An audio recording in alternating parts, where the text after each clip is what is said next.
Hey there, Racer Rob, Integrity Auto Care, better known as Dr. Rob.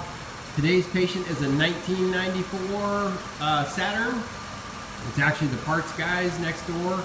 You know you're doing something right in your auto repair when the auto repair shop when the parts guys bring in their vehicle. So this is a really good case study on intermittence, no code diagnostics, meaning that it's a really weird problem.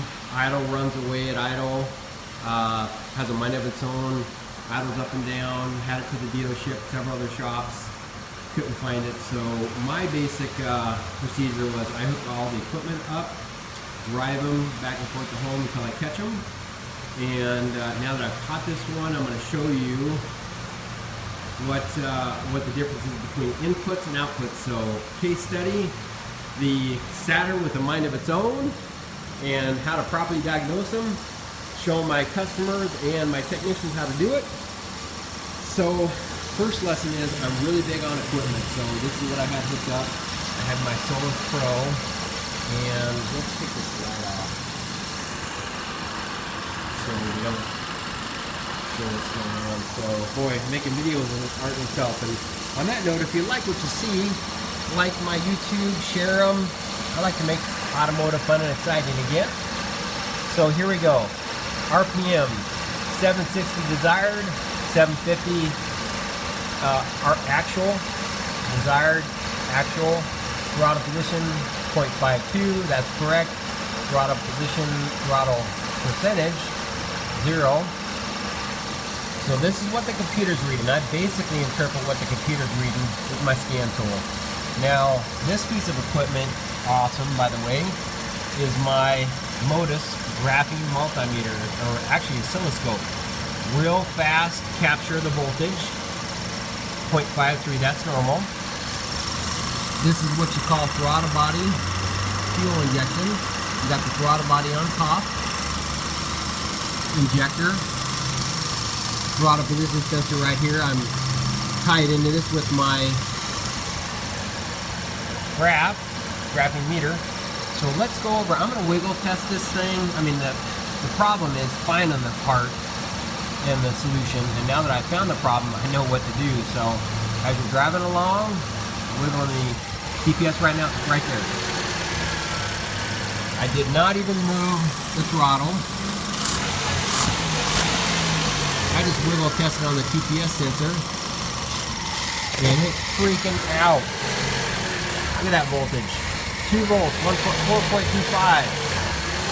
Computer's thinking, oh, 99% throttle, whoa, 0. Look at the voltage there, 0.5, 0, 99. Look at that idle. Out of control. So all of a sudden it's at 0, 99. Okay, this is an awesome example of inputs and outputs. And the theme of this video is do not kill the messenger. I see a lot of technicians and do-it-yourselfers say, okay, idle's high,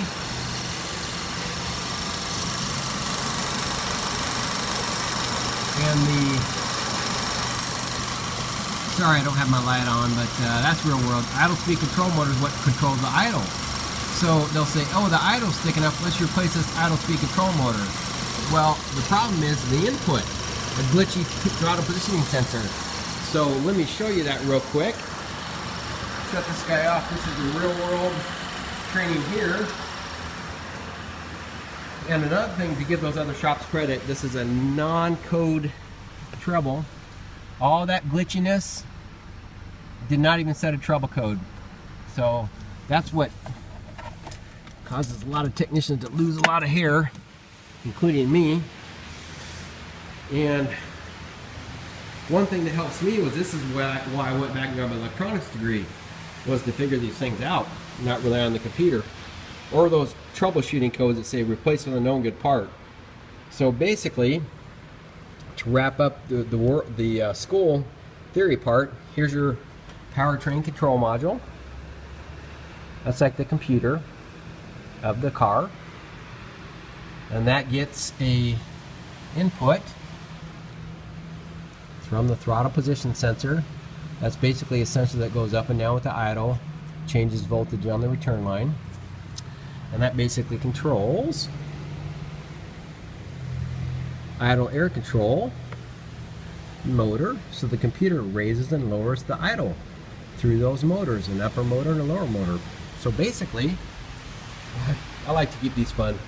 What I learned when I got my electronics degree: don't kill the messenger. In other words, the idle speed control motor is raising the idle, doing what it's told by the computer, who is listening to an input, which is the throttle positioning sensor. So you've got your inputs that send a signal to the computer, throttle position sensor.